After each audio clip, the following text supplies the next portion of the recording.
Interior decor yako inasema story fulani, kuna story ambayo inaiongea.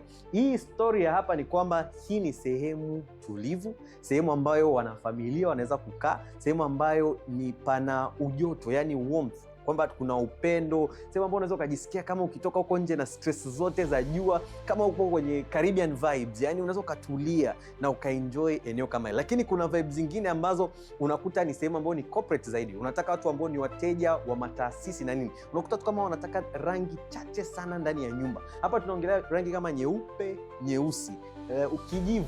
Unakuta tones kama hizo zinamvutia mtu, kama kwa sababu hataki makelele mengi sana kutokana na hiyo rangi. Kuna rangi zingine zinawavutia watu ambao wanataka vitu vichache, watu hataki mambo mengi mengi, rangi nyingi nyingi. Sio lazima utumie black and white, unaweza ukaamua kwamba unatumia tu nyekundu na nyeupe. Hiyo ni mfano, sio lazima uweke hivyo. Unaweza ukamtishia mtu akafikiri ni sehemu pa uchawi, lakini kwa sehemu kama hii tunahakikisha kwamba tunatoa vibe fulani kutokana na rangi tunazozitumia.